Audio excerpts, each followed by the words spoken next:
Hello and welcome to today's Egypt branch webinar. For today's webinar, we are delighted to have Andy Farrell returning to present to us on writing the investigation report. So without further delay, I'd like to introduce Andy. For those of you who don't know him, which I don't think there'll be many, Andy Farrell is the founder director of Management and Safety Training Limited. Over to you, Andy. Fine, thank you. Appreciate that. Yeah, it's good evening to everybody. I think it's evening for you over there. I think you're ahead of us. Yeah, welcome to the webinar. Another one in this series. I'm delighted to do these for IRSM Egypt. It's getting quite interesting. So this particular one is on writing the investigation report. In previous webinars, we've looked at things like how to take statements, how an investigation works, and so on. So this is the next phase, if you like, is once you've done the investigation, collect the evidence, analysed it, and so on, well, what on earth are you going to do with it? So obviously, you will need a report from management, if nothing else. So that's what this webinar is all about. So as we discussed in a previous webinar about interviewing, that the purpose of any investigation, and of course, by extension, that would also involve the report itself, that's part of the investigation. The purpose is to find out what happened. Because once you know what happened, you can stop it happening again because you know the background to it. And that is the purpose.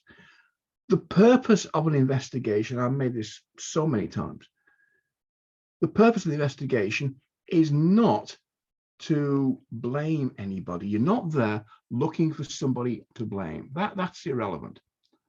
What you're trying to do is to find out what happened so you can stop it happening again. I've mentioned previously, but I mentioned again because it's worth doing so. If people think that the investigation is aimed primarily at finding a culprit, at somebody to blame, then they're not going to cooperate. So you're actually, you're defeating the whole purpose of the thing. Nobody in the right mind will cooperate with the investigation but may want to pin the blame on them. They either won't cooperate at all, or they will have this memory problem, like can't remember, didn't see, don't know, wasn't there, and so on. So investigating to allocate blame is a pointless exercise.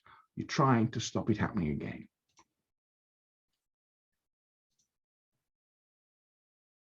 We also looked in a previous webinar at the competency requirements of an investigator, because I don't think everybody can do it. You need certain skills and you need certain elements in your personality. You've got to be stubborn. You've got to be inquisitive. You've got to see what's unusual and think, why? How come? These are all requirements you need. But we went through a whole list of them in that particular webinar. But top of the list is the need for integrity. And you can define that as a quality whereby you do the right thing even when nobody's looking. So what do I mean by that? You do the right thing because it is the right thing, not because a manager's watching what you're doing or because you're trying to impress somebody. That's irrelevant. You're doing it purely because it is the correct way to behave. So it becomes a personal matter, if you like.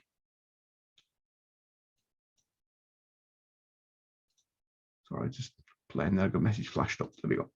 So it's a personal thing, that you do the right thing purely because it's right.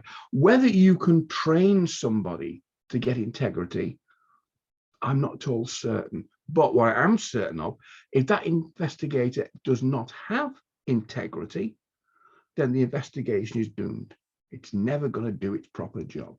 So integrity is key. So not only must the investigator have integrity, but that must also be the foundation of the report. If there's no integrity there, it's a complete waste of time because you can't trust it.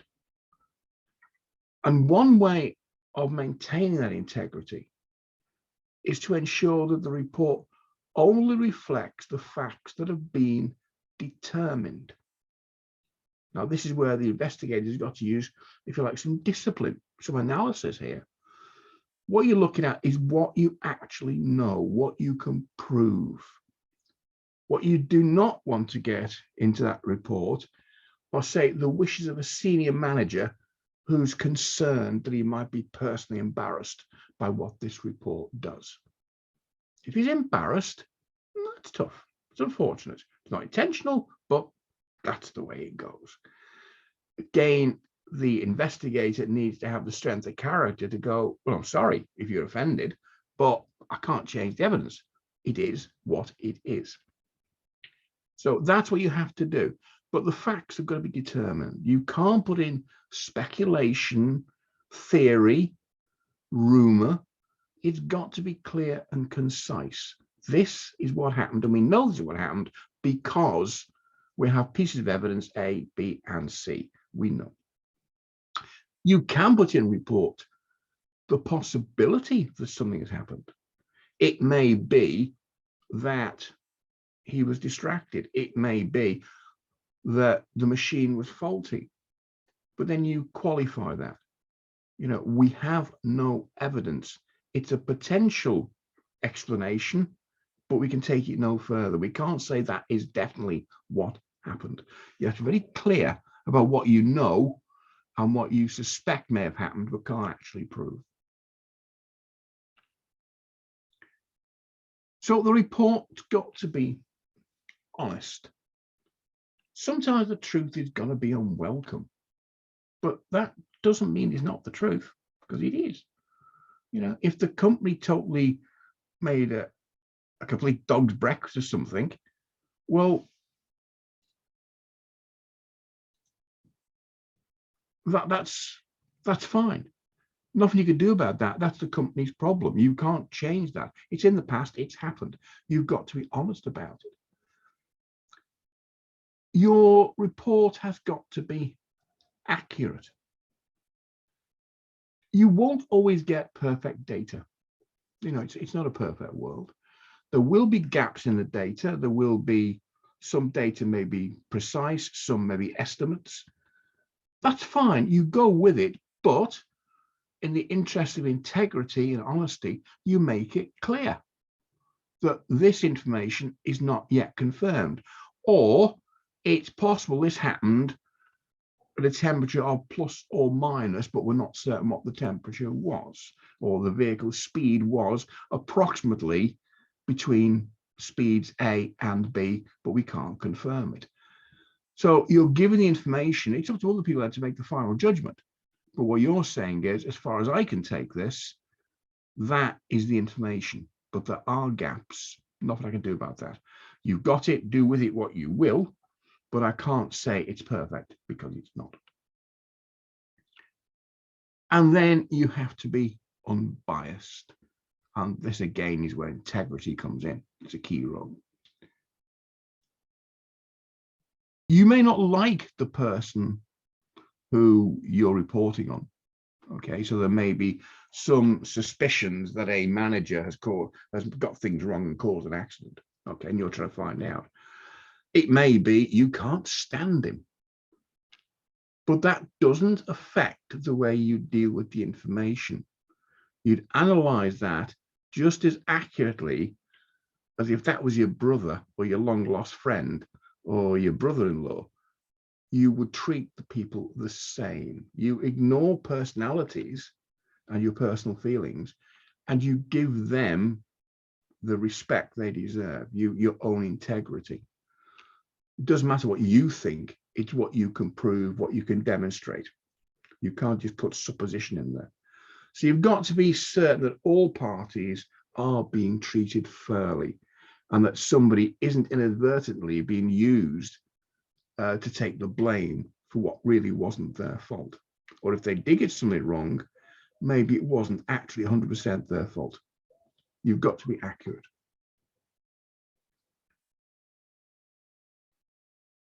So who's going to write this report? Well, ideally, it should be the lead investigator. Of course, if you've only got one investigator, then the investigator writes the report, because by default, they are leading themselves. But the lead investigator should be doing it because they are the person who will best understand how the investigation was managed. They will know the ins and outs of what happened. They'll know which lines of inquiry were fruitful, which lines of inquiry just petered out. They got nowhere. They were a non-starter. We looked at it. There was nothing there. We did look at it. So they understand the detail, the nuances of the investigation. Not only can they explain what was done, oops, just kick the stand, sorry. Not only can they explain what was done, but they can explain the overall strategy. So what is it they were setting out to determine? What was the ground rules, if you like? What was the briefing they had? What was their remit? And then people can put that investigation into context so they know what's been happening. And of course, their final conclusions, because they are the lead investigator, that will carry the greatest weight.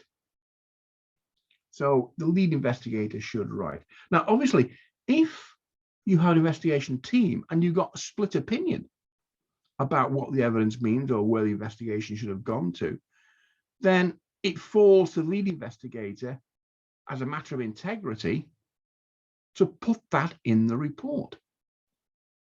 That it was felt, but not by all investigators, that this was a possible cause of the accident. But it's still open to debate. It's not clear cut. You know, don't, because you're the lead, don't just overrule somebody because I don't like your model, we're going to go with mine. If their model has got validity, it's got a possible solution, then it should go into the report. The report is being honest. It's being accurate. These are the opinions we came up with. It's up to the reader to make their own mind up.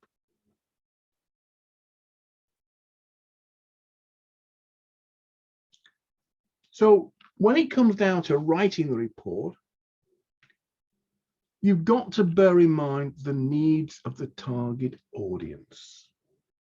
So what do I mean by that? Well, you've got to think about where the report's going to go for a start. Is this a report that the general public are going to access? Maybe it'll be published as part of the company's annual returns, whatever.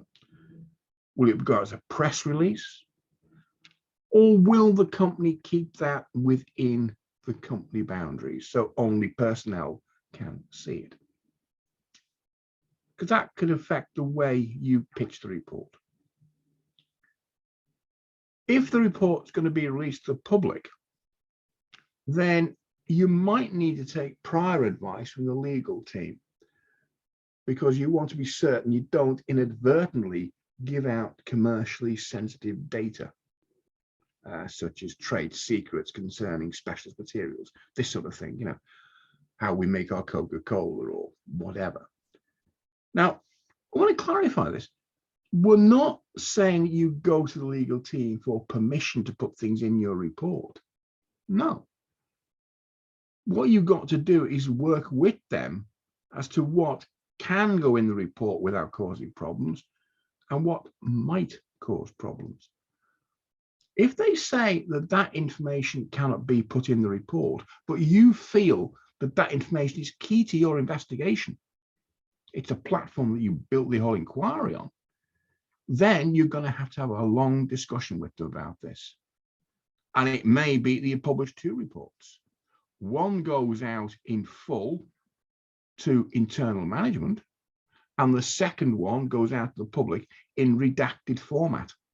So certain things are taken out.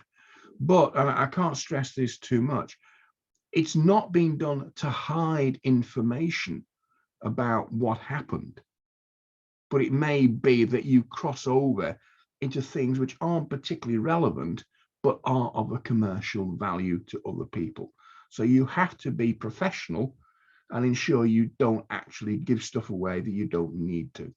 It is a fine balancing line, if you like, and it comes down to personal integrity. It comes down to be able to stand your ground with the lawyers if necessary. They may well agree with you, or possibly with management, who just say, well, that can't be released, simple as that, but you feel it needs to be released. There could be some very good arguments there, but you've got to think all the time, integrity. How are we going to put this report together and do justice to the briefing we were given, the remit we were given, and to the people involved? Are we doing them justice? So it's a very difficult. Think also about the intended audience in terms of, will they understand the systems and the processes which were apparently involved? Or is it going to be all brand new to them? You know, if you're doing a report for the engineering department who will know what you're talking about, then if you're qualified to do it, you can get down into the minutiae of engineering because they follow it. But you can't do that if, say, you're sending it to lawyers or somebody from the insurance company, because they won't have that in-depth knowledge of the systems.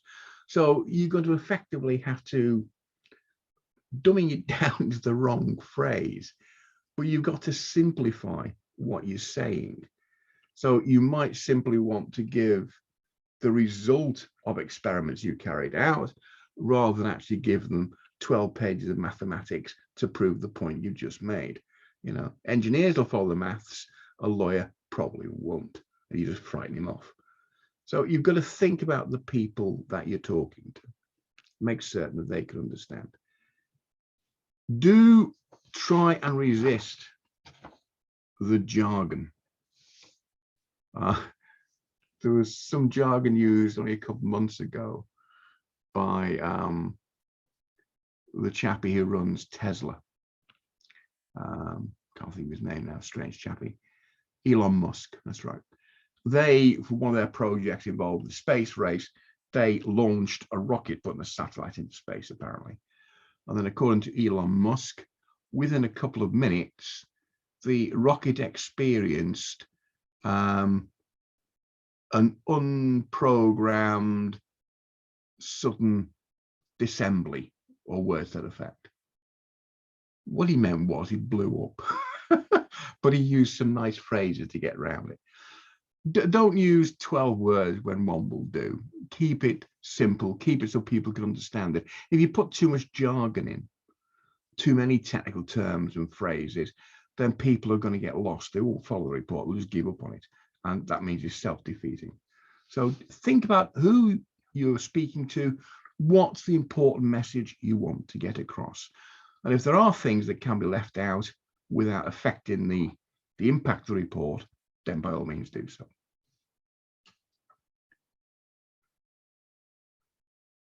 So how are you going to put the report together? Well, if you've got a house style, and many companies do, then obviously follow that house style, because that's the way to do it. However, if they haven't got a house style for some reason, then this is a format that will work. I'm just thinking about how best to put this. This is a general format for management type reports, and that would probably work. So the standard approach is that you've got section, and we'll do more detail. You've got table of contents, which you'll only going to need with a lengthy or a complex report, just so people can navigate through it and find the bits they want. You know, maybe somebody in HR management doesn't really know about the engineering side of what happened. Then the executive summary, then the main body of the report. That's where the meat of the report sits, in the main body. Then your conclusions, then your recommendations, and if appropriate, an appendix where you've got references and so on. So that's the basic layout of a management report. And if you haven't got a style to follow, then there's no harm in doing it this way. Now, you may think it's unusual to put the summary at the beginning of the report, but there is a very good reason for that. Remember, in a large organization, that report could get circulated to many different people, some of them very, very busy, others maybe not so. But if you put the summary in at the beginning, you tell the basic story, then senior managers can look at that summary, and it's them it's designed for. And they can look at that and decide, well, is this a report that relates to their department? And if it's not, then it can be filed appropriately, be moved on to somebody else. If it does refer to their department, then do they need to read it themselves, which could take some time, or should it go to a subordinate? And this depends on how important it is. But it may be the manager's thinking, from that summary, there's a couple of points made there we need to learn about. Get one of his people to go through it, and they in turn draw out what is key for this department. So they take out the bits that they want. But you get a junior to do it because their time is not quite as valuable as the senior manager. But if you haven't got that executive summary, then you don't really know where to start, and somebody's going to have to go through the report line by line to see what's in there. And that is ineffective. People will stop reading it, they won't bother. It's also wasteful of resources. So it is far better to have the executive summary at the beginning. Counterintuitive though it seems, it does actually work.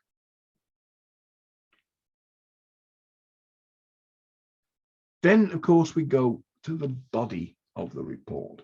So this is where you explain in detail what was done, why it was done, and what was found. You'd also put in there an explanation of why the report came about, what happened, what was the incident, and then following from the incident, this is what was done and why and what was found. So you give the history in the report. This is what happened, and you tell the story of how it went on. It is normally acceptable to write the report in what they call the third person, getting grammatical. So basically you make it sort of, you dehumanize it, if you like, you depersonalize it, better word. So instead of saying, I discovered a leak in the fuel line, which is basically very, very personal, what you say is a leak was discovered in the fuel line. That is the fact you want to get across. There is a fuel line, there was a leak, and it was found. Those are the key bits of information. That's what you need to get across. Who discovered it is probably not really relevant. If it is, you can make that point later. So you use that approach to keep the narrative impersonal. You don't want to start bringing personalities into this. Going to keep as neutral as possible. You should relay events in chronological order. So basically, for any good storyteller, you start at the beginning, you carry on to the end, and then you stop. And that's what you're going to do. You'll take it from the very beginning. So the details of the incident. This is where it all started. And you start off with time, date, and place. On the 23rd of November at 4 p.m. on plant B, there was an explosion in whatever it was. So now you've set the scene. Anybody reading that report, they know exactly where they're starting from. It's like a good thriller novel in a way. They know what's happening. The body's been found in the drawing room or a bank's been robbed. They know what this is all about. It's about an explosion. And then you go through it chronologically, what happened at the time, how it developed, because that could be important. And then when the investigation started, how the investigation was done, what lines you followed and why, what you found, and then you come up eventually with your conclusions, which are the end of the investigation. I say you begin with details, and that is important. The report normally will require a lot of detail because you are justifying what was done and why. And that goes back to a previous webinar about actually running the investigation and about the need to keep detailed notes of what was done, when it was done, who said what to who and why, what documents were found, where are they, what do they look like, what did you do with them. All that information is kept in the notebooks, is kept in the incident log, the investigated log, and so on. And you now start to pull all that together and you pull in the detail. Now, of course, that makes the point that you can't run the investigation and then, having got rid of all the evidence, you then try and write your report. You can't do that. They all come together as one package. So you need to keep hold of all those logs, notebooks, copies of documents, and so on, because they may be needed later on. But you use them in detail when you're writing your investigation report. Some reports can be complex, others maybe not so, depends what happened. So if it's a complex report, again, think about the reader, okay? They are trying to follow this through, and you need to break it up for them. You can't have a continuous stream of text, like a stream of consciousness. It doesn't work. You've got to break that report up into sections so they can navigate their way around it. And not only that, but if you have put in an index or a table of contents, which you probably do for a complicated report, they can go back to that if they want to find out what happened on a certain date or what part did a certain department play. They can go back into the table to find out where it was. So the report has got to be structured. What is often done is that you have the report in sections, and each individual paragraph is numbered. Now that sounds a little bit tedious, numbering your paragraphs, but programs like Word, and I'm sure there are others available, they will normally have a feature that you automatically can number the paragraphs as you write. And as you adjust the text and move paragraphs around, the numbering will alter automatically. But that means that you can have a very detailed table of contents and you can keep track of where everything has gone to. But for the reader, that can be invaluable. Because if they want to know, well, they spoke to a Mr. Smith on the Tuesday, what did he say? They don't want to wade through 50 pages of report to try and find it. If they can find his name in the table of content, Smith, interview, statement, they can go straight to it. So think about who you're writing it for. And I think this comes back, I mentioned this in passing, but it's another skill which the lead investigator's got to have. Not only be able to write a coherent report in good grammar, which is clear, but also they've got to be able to lay it out, maybe complex matters, in a logical way so that people can follow them around without too much pain. Investigator, they may know all about the investigation and what was involved. If they can't express their ideas clearly, if they can't structure that report, it's not going to be as effective as it could have been. So when you're choosing your lead investigator, think about the investigation writing skills. Some people have writing skills, some don't. Skills can be taught, but people need to want to learn those skills. But a badly written report does nobody any favors.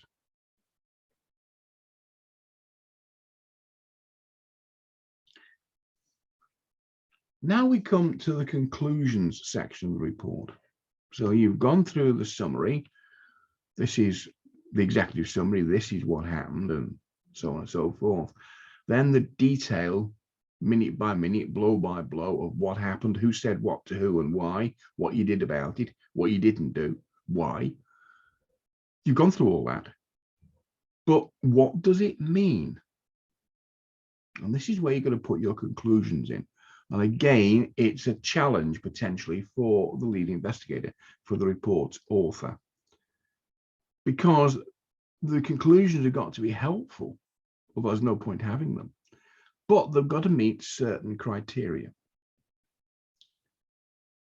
And the first criteria is they must be based on provable facts, not guesses or rumor. So we know that that tank sprang a leak at 4:17 because we can see it on the CCTV camera. That is provable. Somebody was worried about the tank, apparently, but we don't know who it was. That's not provable. That's just rumor. It's gossip. You don't know. It doesn't take you very far. And you can't really put it in because you can't back it up. So you've got to use, where possible, provable facts. Now, as I mentioned previously, sometimes information is incomplete. And you may have to make, I wouldn't call it an educated guess, but you've got to make an estimate of what may or may not have happened. Okay, that's one grade down from provable facts. It can still go in the conclusions, but as long as you justify to make clear that there's a possibility that A happened or B didn't happen, but there's no evidence available for that, it is a matter for later investigation or for consideration. So you're mentioning it because it's important, but you're also making clear, integrity again, that I can't prove it. I believe this may have happened. I believe that that may have been a faulty weld that gave way under pressure. But we've not been able to get the analysis from the engineers, the forensic analysis, as to what actually happened. It was too badly damaged. So it's a possibility, but we can't prove it. But we leave it there for management to think about. You've got to be accurate, as I say, and as I mentioned previously, you need accurate records of how the evidence was obtained, how it was managed, how it was stored, because your conclusions are based on that evidence. Can you actually go back to the evidence and find the piece that supports what you're saying, that proves it? If you can't, you've got a problem, and maybe you shouldn't be saying it. So we mentioned previously in doing the investigation, the need to keep accurate records of everything. And this is where it starts to pay off. You know we have a service note for that machine, a defect report, and we know where we got it from. We know who signed it. We know what the date was. We know what it says. We know which piece of equipment it refers to. And we can say all that because here we are. We've got it in this file, safe and sound. So there can be no query about it. We know what we're talking about. And that then leads on to the final bit of the conclusions, the ability to stand up to a rigorous scrutiny. Because you never know where that report is going to go. It's a point to bear in mind when you're writing it. Resist the urge to be facetious, to make jokes. I mean, I have to be careful. I have a sense of humor. And I have been known to wind up clients just for the sheer fun of it. But not when you're doing a serious report. It's got to be straight-faced. You cannot throw in side comments or quips or whatever, because you don't know where that's going to go to. Yes, it's going to management. That's great. But where does it go after there? If, for example, somebody was injured or killed, and now there's a claim in the courts for compensation alleging negligence of the company, that report could prove to be a key factor in what goes on. So lawyers from both sides are going to be going over that with a microscope, looking for information that supports their claim and knocks down somebody else's claim. You know, you're going to be part of the battle, whether you like it or not. So whatever you say has got to be able to stand up to this scrutiny. To give an example of that, I got involved some time ago. It still springs to mind. An accident on a building site, a very large building site, where my client was a subcontractor on this building site, and one of their employees was very badly injured. They were run over by a telehandler. You know the piece of equipment. It's like a tractor on steroids. Really big thing. I think according to the owner's manual, it weighed 9.5 tons. And this thing reversed right over him from foot to shoulder. Had it gone up the center line, it would have gone over his head and would have killed him. As it was, they had the air ambulance out there, the helicopter, they had doctors on scene, and it was touch and go for some hours whether he would live or not. So there was obviously an investigation. I got involved partly to see what he was up to see if my client was liable at all, because they didn't run the site, but they were doing some work on the site. So how come he was in a position where he got injured? So I did my report, and it's not particularly long. I think my conclusions are, the whole report is about 10, 11 pages. It's not very complicated. However, I think that took me about 3 days to write it, because I kept going over it piece by piece, word by word. Everything I said, could I justify it or not? If I was going to justify it, how? Where's the document or the reference or the photograph that shows what I'm saying is correct? How do I draw in those conclusions? Because I was conscious that that file could go further. He'd been badly injured. In fact, I've still got it on the shelf, just in case in the fullness of time I get an email saying, by the way, that case has now gone to court. Have you got your reports? Yes, I have. Thank you very much. I don't lose them. So all information should be kept on file for long term, just in case. But think about that. It's going to be rigorous scrutiny, and lawyers are very good at digging into documents and trying to dig things out.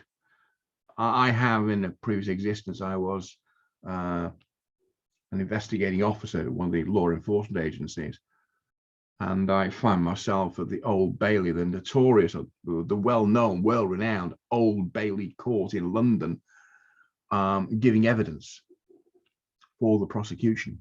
And I was cross-examined by a senior lawyer from the defense side. And I knew what I was talking about because my notebook was accurate. And I know it was accurate because I wrote it at the time, so I know it was in it. But he was trying to trip me up, to try and cast doubt on what I was saying, that I got my recollections wrong. And that was a fairly rigorous couple of hours in the witness box. So I tell you from personal experience, when you're writing reports on this sort of thing, be certain you know what you're saying. Don't leave yourself open to an accusation 12, 18 months, 2 years down the line, when a lawyer for the opposition says, oh, in the report you say, where did you get that from? Because he knows very well that it's not in the evidence. You just jumped to a conclusion and you haven't clarified it. And that can be very embarrassing. So think about that, write the report carefully. Even if managers are going, I need that report yesterday, tough. It's my name going on the bottom. You'll get it when I'm happy I can stand up for this report and explain exactly what's in it. So don't be rushed into writing the report. They are very important.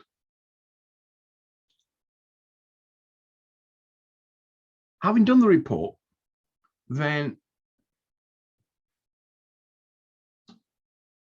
you've got to think about the recommendations. Okay. It's no point just saying, well, this is what went wrong. You know, this was badly done, that was badly done. Management, and this is a constant in the safety world, management don't want to hear problems. They don't want to hear about, oh, that's illegal, it's a breach of regulation, this or that. They're not interested. What they want to know is, thanks very much, how do we fix the problem? What do we do now to keep things going, to keep the business running? So once you've explained what went wrong, it's really your job to try, if you can, to give recommendations about how to fix any problems that you've come across. And if you can't think of a recommendation, then say so. It's too complicated for me, but this is the area you need to look at. List the recommendations in the order of priority. So think about what is the most life-threatening. It's probably more important that people have actually got good safety harnesses and safety hats rather than they've got the wrong color shoes. Get these things in priority. And if you can, help management out, be a part of the management team, help them out, and try and put in approximate costs. So recommend that forklift drivers should go on a training course refresher, which on average will cost about X dollars per head, whatever. It's not a fixed cost, but it helps the manager who's got a budget to think about, helps him to decide what to do next. You're trying to help him, not hinder him. Obviously, the cost is going to be approximated. You may come up with a precise cost, in which case, a new one of these costs, because that's what it says in the manufacturer's guidance. Fair enough. But if you're not certain of the cost, then you can say so. It's going to be in the region of, we estimate, about whatever. And that then gives the managers something to think about.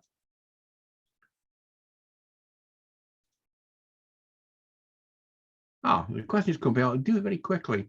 Somebody's asked a question. Does this from Waleed, does evidence include witness statements? Yes, most certainly it does.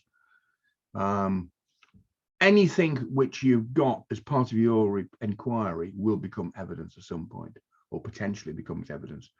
So especially if you're referring to that person's statement for something, then that has got to be kept in the evidence file, kept very carefully.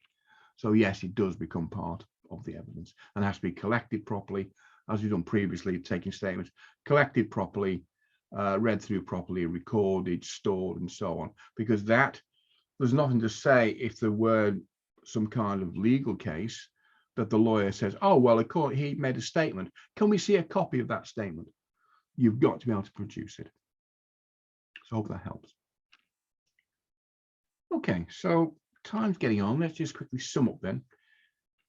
The last thing is the appendix. I said you might want one. So if you refer to other documents, if you're referring to legislation, maybe you've got photographs. So rather than put them in the report itself, in the body of the report, you might want to put them at the end of the report. It's a stylistic choice. It just depends if it affects the flow of the report or not. But you can put them at the back if you want. So all that additional material goes into the appendix section at the end of the report, and you reference it. Copy of the photograph is appendix page 3 or whatever. It might just be a list of internet links to guidance documents for management reference, whatever. It's all material, doesn't go directly into the report, but could be helpful to the reader.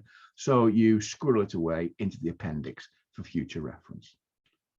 How you format it matter for you, as long as it's a clear and logical framework. And again, these word processing programs, they will have a layout suggested for the appendix. So by all means, follow that. Why not? It's free.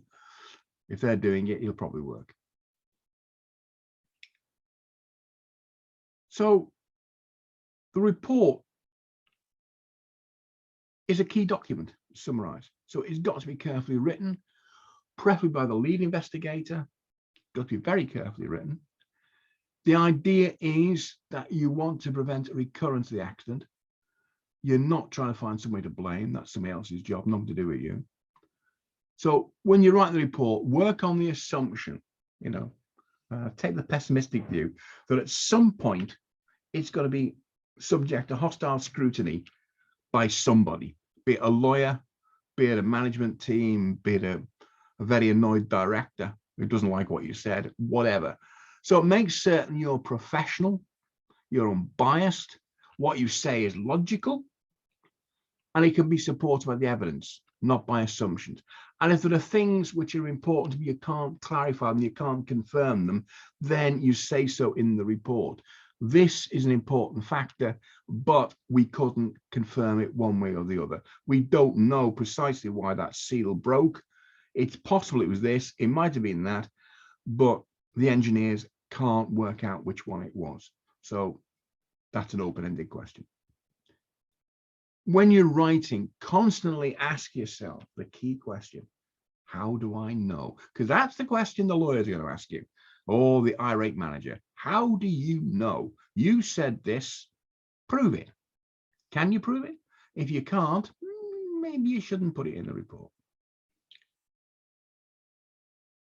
Okay, so I hope you found this presentation of use. I can see here there's some questions come up in the chat box and so on. Let's have a quick look at the chat. Hi, Andy. I think you've seen the questions in the chat. Somebody's asked for the previous recording. So I've included a link in the chat to our YouTube channel. So if you just search for Egypt branch, then all of Andy's previous webinars will be listed. So if you want to catch up on the whole series. Someone has asked if we do certificates now. Unfortunately, now we've moved to the Zoom platform, which is a much better platform, but we aren't able to provide certificates. And then in the Q&A section, we've asked, this is an interesting question: how can I calculate the direct/indirect cost of the incident? Good question. It is a very good question, isn't it? Yeah, I think it's not something I don't think that one person can do on their own, because there are different viewpoints. There are different people going to have an input into this. And you can look at the direct costs, like, okay, we had to buy a new forklift truck and that cost whatever it was. But you've got indirect costs. I mean, a person maybe has been off sick for some time. So what's that cost the company? Have they had to bring in outside help, contract employment, whatever? And what was the cost there? So it's not something you can answer on your own. And I wouldn't suggest you would. By all means, some bits you can put in yourself, because you know the answers. You know, I found that the list price of a forklift truck is, there you go. But you might have to speak to HR to see what the effect was on the personnel. You might just speak to accounts, speak to sales. You know, were any sales lost because they couldn't meet contract deadlines? So it's not obvious, it's an indirect cost, but what was that? But they'll know that you probably won't know.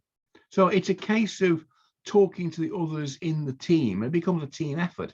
Then you collect all the evidence together and you put it into the one report to management. But again, you reference it back.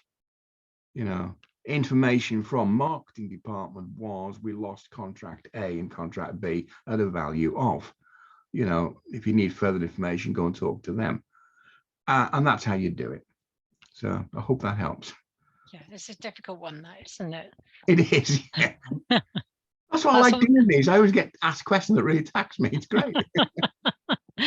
That was an excellent question, probably one of the best I've heard for a long time, the golden question.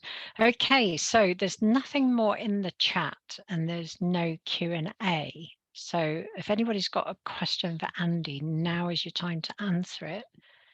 Otherwise, we will close today's webinar. So let me just double check. Okay. Well, in the interim, thank you to those who joined. I appreciate you being there. I appreciate the questions, even though it didn't make my head ache. It was good. That was probably the best question of the day, that one. It stops me getting bored. It's great. It's a good way to prove why health and safety and risk management is good for an organisation, isn't it? Oh, yeah. You know, so we've got, thank you, Andy, very informative. How can I become a member of the IAII? I'm not sure who the IAII are. I think it means double IRSM. Waleed, if you meet double IAI is the Institute of Industrial Accident Investigators, which I'm also a member. check on the website for them if that's what you're interested in. Oh, he says yes, it is. So if you check on their website, all the information will be on there. Yeah. Okay, great. So thank you very much, Andy. Very informative. Apologies, Waleed. I thought you meant double RSM earlier, so I gave you the details to join double RSM, but hopefully you'll find them on the website.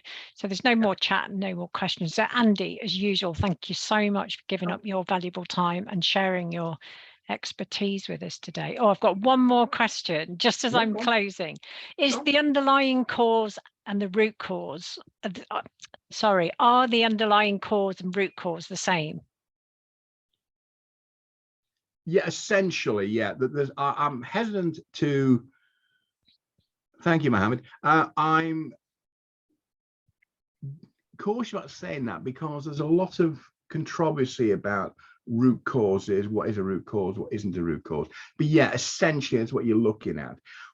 From a practical point of view, you want to find out what happened to cause the accident, because if you can fix that, you can stop the accident happening again. That's what you're aiming for. When you get into root cause analysis, it can get a little bit academic, and I try and steer away from that because it makes your head hurt. But yeah, root cause, underlying cause, you're going in the same direction. Yeah. Okay, great. Thank you, Andy. So as I was saying, thank you so much. You share your time with us freely every time and your expertise. I'm sure everyone found it super interesting. I know I did. So I'd like to wish everyone a good evening, or I think it might be good evening wherever you are in the world that you're calling in from. And we hope to see you at the next Egypt branch webinar. Thank you, Andy, and good night. My pleasure. Thank you. Bye.